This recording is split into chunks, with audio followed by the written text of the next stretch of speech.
sekalian, nama lengkapnya ini adalah Caitlin Gwyneth Santoso. Ini biasa dipanggil dengan nama Kate.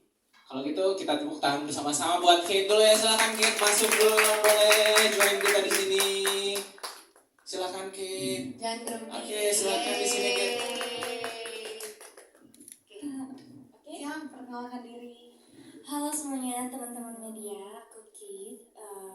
Asal aku dari Surabaya. Aku kelahiran 2009 dan sangat senang bisa berada di sini, bisa join program Chong Asia Thailand 2024. Tolong dukung aku, vote jangan lupa, dan nantikan performance aku di sana. Terima kasih.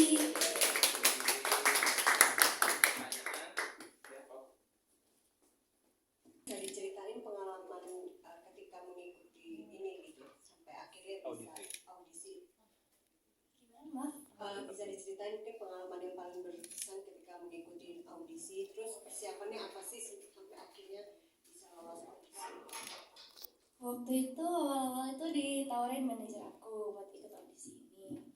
Terus karena terus dengar mentor-mentornya siapa aja, pengen ikut join juga kan.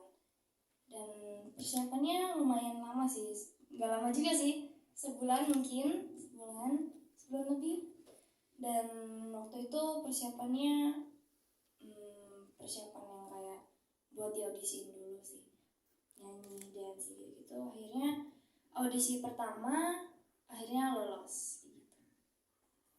Oke, itu waktu itu ngedance dan apa sih nyanyinya tuh pakai di videoin atau kamu live audition?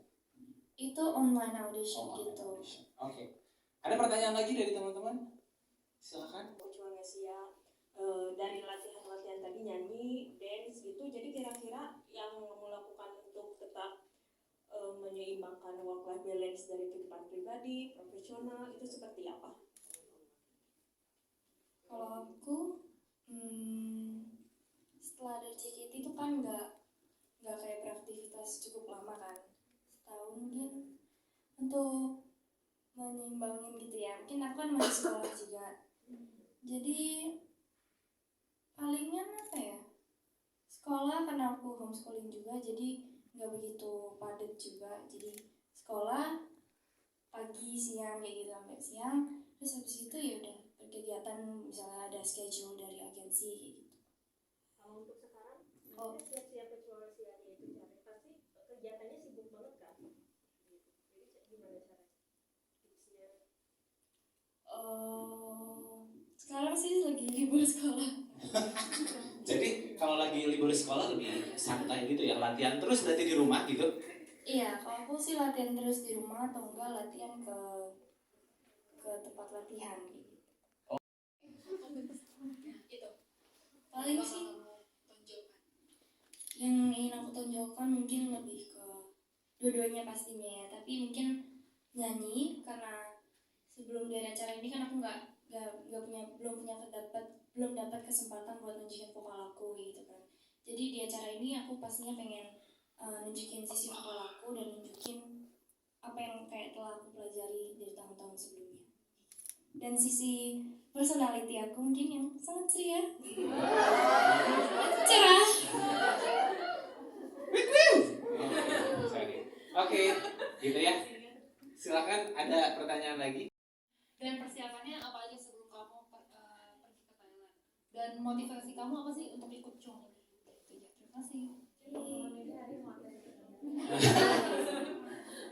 Pertama-tama aku excited banget buat berangkat ke sana pastinya, dan gak sabar juga buat mungkin ketemu teman-teman di sana.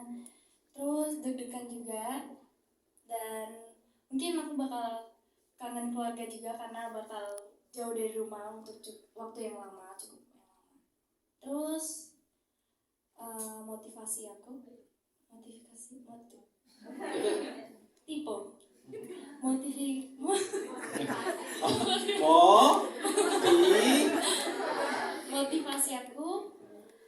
karena aku pengen, jujur aja aku pengen banget dapat training yang benar-benar training gitu buat nge-improve diri aku. Dan aku juga pengen tahu sih kayak gimana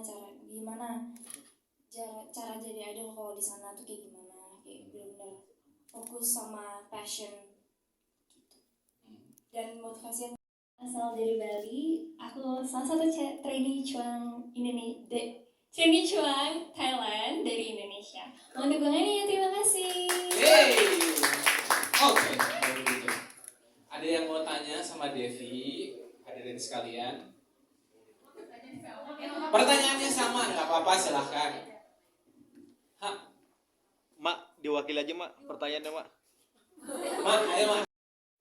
Lagu yang dibawakan ketika audisi sama tadi satu lagi Perasaan ya kak? perasaannya gimana ya? Perasaannya. Oke. Jadi sebelumnya kan aku ex-member JKT48, aku generasi keempat, dan kayaknya udah 5 tahun lalu aku nyanyi, ngedance gitu di stage. Dan kalau persiapannya sih yang pasti aku mencoba untuk belajar nyanyi dan nari lagi karena udah lama kan. Terus aku juga mulai belajar nge-rap karena di JKT dulu aku belum pernah belajar nge-rap sama sekali. Jadi aku pengen coba sesuatu yang baru. Dan untuk lagu-lagu audisi yang kemarin, aku itu audisinya 3 kali. Jadi aku bawain beberapa lagu kayak western gitu. Dan untuk dance-nya aku ngedance K-pop. Dan kalau ditanya perasaannya sih yang pasti perasaannya excited banget. Dan pasti ada nervousnya juga ya, karena kan ini ajang yang besar. Jadi aku harus memberikan yang terbaik karena aku juga mewakili Indonesia di sini. Terima kasih. Ngomong-ngomong, ketika kamu tahu kamu ini lolos jadi 70 trainee, gimana waktu itu nangis gitu, guling-guling, wah terima kasih gitu. Waktu dikabarin aku ditelepon kan, kayak kamu akhirnya berangkat ke Thailand nih, udah lolos audisi. Terus aku kayak bentar, aku nggak bisa memproses gitu loh. Terus aku kayak oh my god, karena aku tuh beneran pengen cobain gimana sih rasanya gabung di survival show kayak idol kayak gini. Dan akhirnya salah satu impianku itu tercapai. Jadi aku ngerasa kayak gak nyangka, kayak mungkin aku pengen jadi orang yang easy going gitu. Dan aku kan lumayan dewasa ya di sana karena banyak trainee yang masih muda gitu. Jadi aku pengen bawa sifat kayak sebagai kakak. Jadi aku pengen care sama trainee-trainee yang lainnya. Dan kalau misalnya dari vokal sama dance, aku pengen lebih nonjolin dance aku. Dan kalau misalnya nanti ada kesempatan, kan aku dari Bali, jadi aku pengen perkenalin tari Bali aku juga kalau misalnya ada kesempatan. Jadi mereka bisa tahu, oh Indonesia itu banyak ya, ada budaya-budaya yang lain kayak gitu. Oke, luar biasa. Terima kasih. Selanjutnya, Halo. Halo. Iya. Jadi sebagai seorang idol kan sebelumnya udah di JKT48 juga nih. Ada nggak, kamu punya nggak tips untuk mereka yang ingin mengikuti jejak kamu di bidang hiburan ini, jadi idol, jadi penyanyi, dancer gitu? Misalnya kayak tips latihan, gaya hidup sehat, atau yang untuk idol, untuk menjadi idol itu kira-kira apa aja tipsnya? Kalau tips dari aku sih cuma satu ya kak, percaya diri dan jadi diri sendiri. Soalnya orang-orang itu setiap orang kan beda-beda ya, punya keunikan beda-beda, terus keahliannya juga beda-beda. Jadi tapi kalau misalnya kita jadi diri sendiri, orang itu bisa ingat, oh ini keahliannya ini, keunikannya ini, jadi kita beda dari yang lain. Kayak gitu tipsnya.